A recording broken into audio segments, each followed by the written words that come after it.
Assalamualaikum warahmatullahi wabarakatuh. Selamat datang di podcast Sahabat Syar'i Indonesia yang selalu menghadirkan bahasan inspiratif, bermutu, dan kaya informasi. 3, 2, 1, bersama dalam takwa.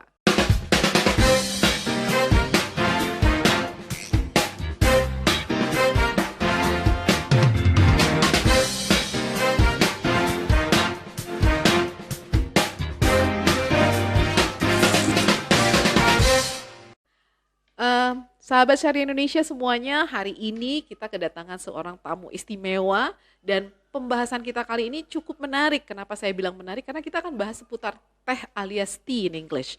Hari ini saya, Yuko Isyanti, akan ditemani oleh seorang narasumber yang memiliki profesi yang cukup unik menurut saya dan saya yakin para sahabat pun akan memiliki pendapat yang sama nantinya. Selain itu juga ternyata beliau sudah 9 tahun nih berpengalaman untuk melakukan penelitian baik untuk teh dan kina dan yang pasti beliau adalah seorang founder Jehanti. Kita akan ketemu dengan Bunda Mutia Safika Haq. Apa kabar Bunda Mutia? Boleh ya dipanggil Bunda Mutia aja? Iya boleh. Apa kabar nih Bun? Alhamdulillah. Gimana Bun Yuke? Apa Alhamdulillah kabar? baik Bun. Masih puasa sahur? Alhamdulillah lancar puasanya. Insya Allah ya Insya Allah, lancar insya ya, Allah. tetap semangat lah ya, Iya, walaupun tetap sudah semangat. hari kesian ya tetap aja ya, Iya betul. masih ada hari-hari berikutnya. Betul. Harus tetap semangat Bun. Siap. Oke, Bun, tadi bicara tentang specialty tea atau tea specialist nih, boleh nggak nih cerita sedikit, gimana sih awal mulanya bisa kecemplung jadi specialty tea atau tea specialist? Ya, tea specialist ya. Iya, Buat saya iya. ini profesi yang baru ya, Iya, karena baru di denger Indonesia ya. banyaknya kan kopi Iya, gitu ya, betul. tapi ini kok unik banget nih, boleh gimana nih Bu ceritakan? Iya, boleh. Makasih nih Bun atas undangannya nih untuk bisa bergabung di podcast Sahabat Syar'i Indonesia. Jadi yang tadi disebutkan oleh Bun Yuke, ini tes spesialis itu apa sih? Mungkin lebih tepatnya tes spesialis Indonesia ya, karena spesialisnya teh Indonesia. Teh Berarti ada Indonesia teh yang lain lagi ya? banyak sekali di dunia itu, ada teh Jepang, teh Cina, teh dari India, Sri Lanka dan lain sebagainya. Mungkin saya lebih ke teh Indonesia sih ya Bun gitu. Jadi pertama kali saya kenapa jadi kecemplung di dunia pertehan nih Bun. Jadi pertama kali di tahun 2013 saya bergabung di Pusat Penelitian Teh dan Kina. Sampai tahun kemarin di Juli 2022 saya menjadi seorang peneliti teh. Nah setelah kecemplung di sana ternyata dunia teh tuh menarik Bun gitu loh. Kalau kita dulu kan cuma tahu ya udah teh gitu-gitu aja. Ternyata kelasnya banyak, ragamnya banyak. Kemudian juga bisa diulik dari perkebunannya sampai pemrosesannya, segitu menariknya sampai akhirnya bukan hanya profesi, saya juga suka Bun gitu. Saya suka akhirnya setelah walaupun saya tidak jadi peneliti, saya juga masih tetap mempelajari hal tersebut gitu. Akhirnya Jadi, kecemplung deh kecemplung ini ya. Nah Kan kita kalau kita bicara tentang tea specialist ya, profesi baru, mungkin nggak baru sih sebetulnya, tapi mungkin di Indonesia kurang populer kali ya. betul. Nah, kalau misalnya tadi Bunda cerita meneliti berbagai macam tea seperti itu ya, terus sampai tadi menyebutkan specialty tea gitu ya. Nah, sebetulnya apa sih specialty tea ini gitu? Apakah teh yang kita minum sehari-hari atau sesuatu yang berbeda gitu loh? Gimana itu Bun? Jadi specialty tea di Indonesia itu merupakan suatu hal yang baru Bun gitu loh, berbeda Ya, buat dengan saya juga baru. ya Baru baru dengar. ya apa nih gitu kan, biasanya Benar. kan biasa aja kok, ini ada special gitu kan, ada yang spesialnya itu dari sebelah mana. Jadi sebetulnya karena kita terbiasa dengan mengkonsumsi tea bag sehingga kita tidak tahu sebetulnya ada kelas teh yang lain Bun gitu loh, kelas teh yang lain. Jadi mudahnya specialty tea ini merupakan teh yang bentuknya yang berasal dari daun muda, pucuk daun muda, utuh, tidak dicacah gitu. Kecuali kalau misalnya dia tuh rapuh karena pemrosesan atau pengemasan ya, gitu. Itu berbeda rapuhnya, bukan dicacah secara langsung, tapi karena mungkin pengemasan ada gitu. Berarti masih ada bentuk daunnya, masih terlihat Iya, sebetulnya gitu ya? betul, masih terlihat bentuk daunnya. Nah kebetulan memang specialty di Indonesia ini baru ya. Bahkan di International Specialty Tea Association juga dia tidak memberikan definisi yang tegak. Specialty itu seperti apa? Masih sedikit ambigu di dunia juga, karena banyak sih yang mendefinisikan specialty itu seperti apa. Nah, kemarin di tahun 2011 sebelum saya melepaskan jadi peneliti, saya ikut bergabung di naskah akademis di Pusat Penelitian Teh dan Kina, sehingga kita mengerucutkan sebetulnya specialty itu apa sih gitu kan, supaya tidak bingung di Indonesia aja baru, kemudian kita mau mendefinisikannya juga sulit gitu kan.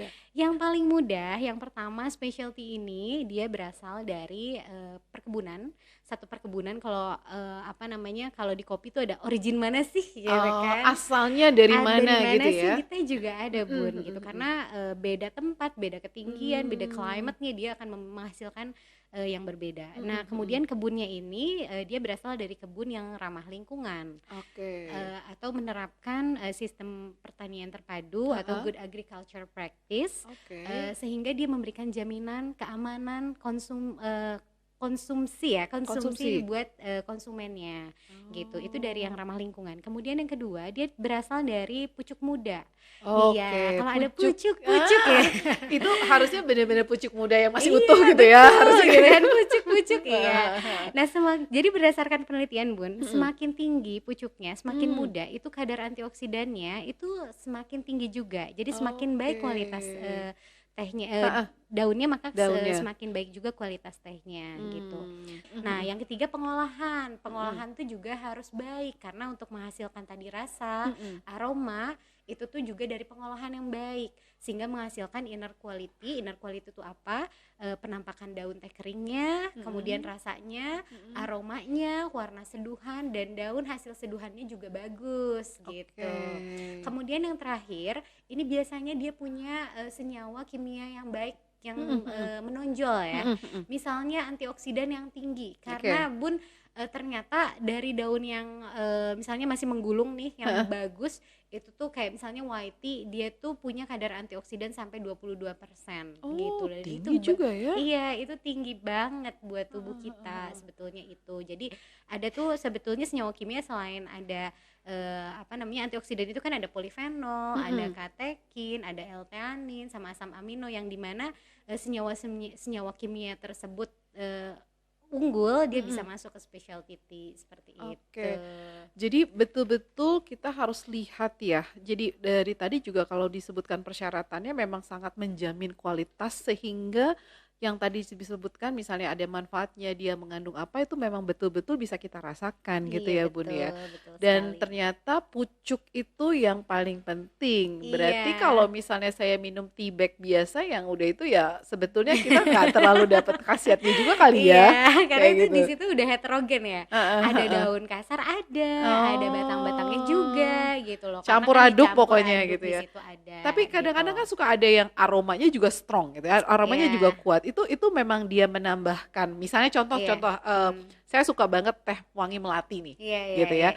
Nah, itu kan karena ada aromanya gitu kan. Nah, itu memang dia tambahkan gitu. Iya, betul. Jadi memang itu ditambahkan Bun. Jadi dia bukan aroma teh aslinya jadi wangi melati, enggak seperti itu. Jadi itu bisa ditambahkan. Itu bisa ditambahkan melati kering atau essence gitu. Essence untuk menambahkan rasa dan aroma dari daun teh tersebut. Sehingga orang Indonesia tuh kadang tuh nggak tahu teh yang enak tuh seperti apa, karena biasanya dicampur Bun. Iya, itu juga karena kan ya sekali lagi 90% teh di supermarket ya atau di toko-toko itu adalah bentuknya tea bag ya gitu kan. Nah, sekarang kalau misalnya saya mau dapetin yang namanya specialty tadi gitu ya, itu bisa kita beli gimana, atau mungkin harus pesan khusus gitu atau gimana nih? Ya, memang di Indonesia untuk produk specialty tea ini masih terbatas Bun. Jadi belum banyak produsen teh yang memproduksi secara massal. Walaupun memang sudah ada sekarang itu. Cuman kadang-kadang memang masyarakat Indonesia belum banyak bisa mengakses. Karena di produksi specialty tea di Indonesia tuh kurang lebih mulai di tahun 2014-2015 baru untuk specialty tea ini, tapi mulai tahun 2019 udah mulai growing gitu.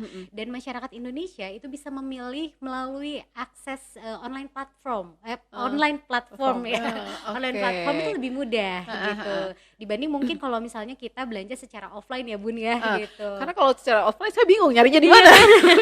Kalau di online bisa scrolling dulu dulu nih di Nah, dalamnya ada kalau apa sih kalau misalnya kita gitu mau kan. belanja online nih, Iya. itu keywordsnya apa? Ya kan biar tahu nih. Keywordnya ya Nah. langsung aja masuk specialty tea Indonesia. Oh gitu. Iya, specialty tea Oke. Indonesia.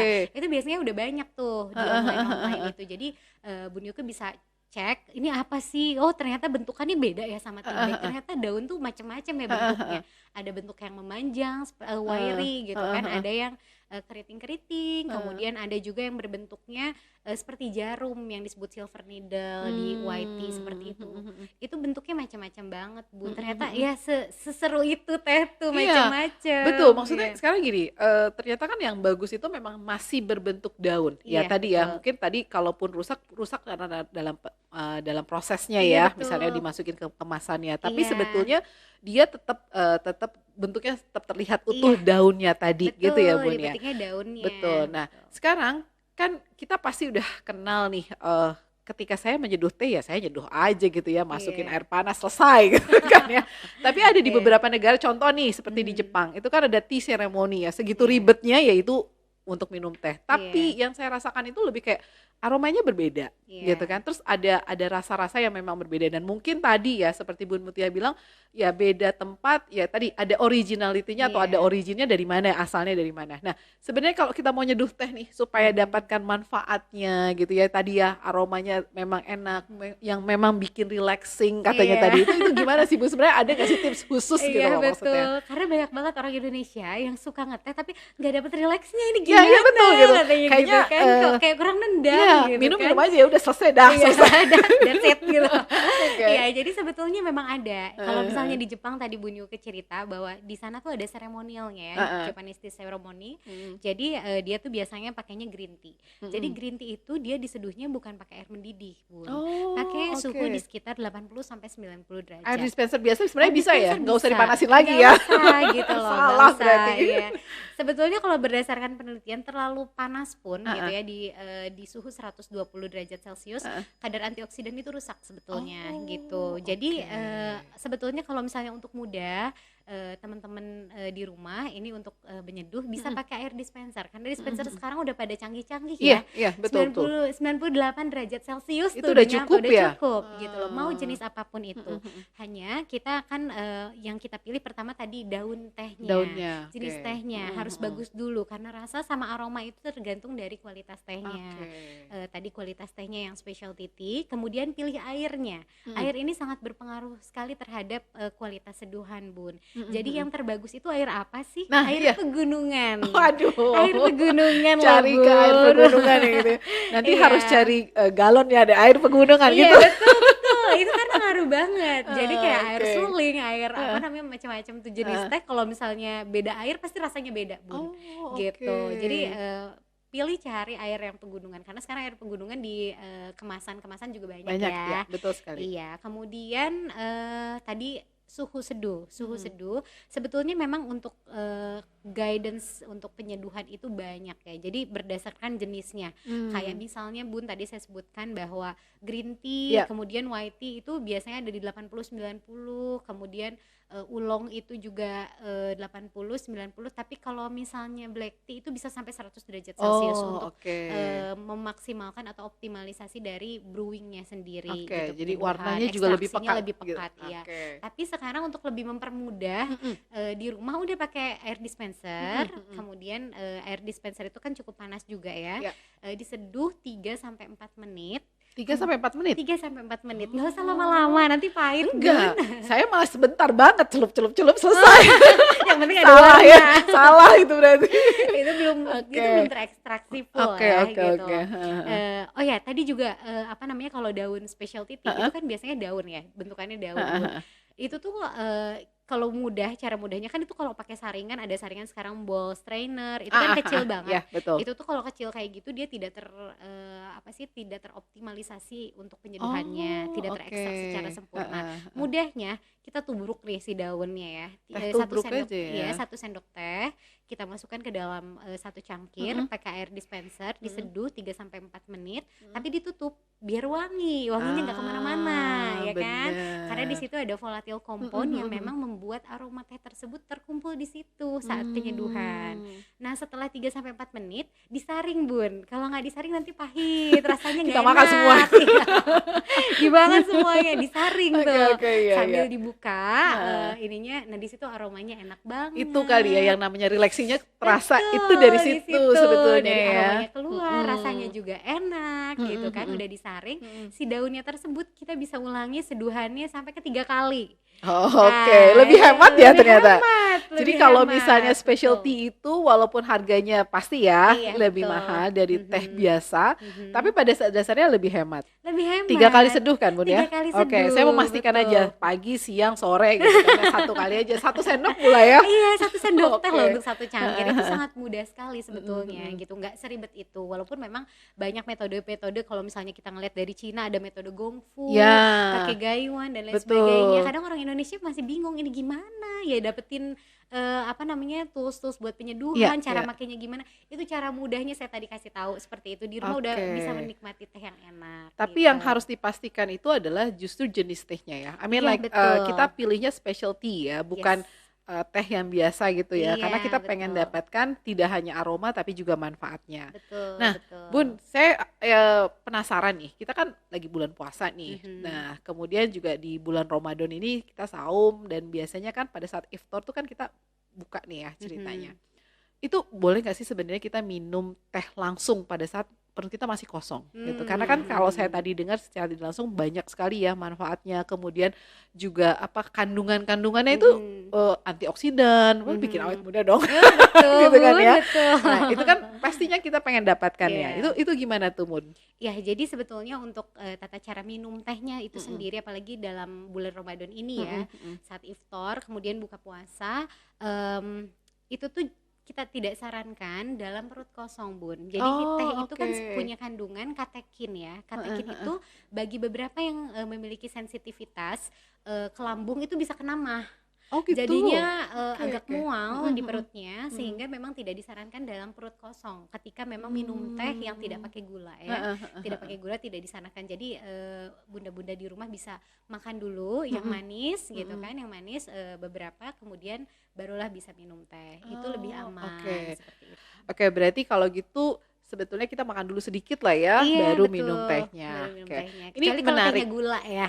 Kalau pakai gula boleh? Iya boleh. Jadi sebetulnya kalau misalnya berseberangan dengan specialty kan tadi ada yang diproduksi secara massal, misalnya tea bag. Kemudian, itu nggak apa-apa ya? Nggak apa-apa, tapi yang misalnya sudah pakai gula, karena kan setelah kita berpuasa kita butuh energi ya kan untuk tambahan gula, tapi nggak terlalu manis loh ya, karena justru gulanya yang bikin masalah. Betul. Secukupnya gitu. Ini menarik sih sebetulnya ya. Ternyata kan kita banyak sekali minum teh, tapi kita nggak terlalu tahu bagaimana cara kita mengolahnya. Nah, hari ini kita mendapatkan banyak informasi, knowledge baru nih buat saya dengan tea special ini, tea specialist. Sampai lupa nih, soalnya baru bener ya. Betul. Oke, mudah-mudahan nanti next time kita bisa ngobrol-ngobrol lagi nih ya Bunda ya. Soalnya thank you banget sudah sharing knowledge-nya. Semoga ini bisa bermanfaat, karena ternyata minum teh itu ada cara khususnya, ada jenis khususnya, dan kita bisa dapatkan manfaatnya. Betul. Terima kasih Bunda Mutia. Mudah-mudahan nanti kita bisa ketemu lagi ya. Insya Allah. Terima kasih juga Bun Yuka sudah mengundang di studio Sahabat Syari Indonesia. Oke, Sahabat Syari Indonesia, pastikan Anda terus mengikuti podcast Sahabat Syari Indonesia. Temukan manfaatnya, karena berbagi itu indah. Wassalamualaikum warahmatullahi wabarakatuh.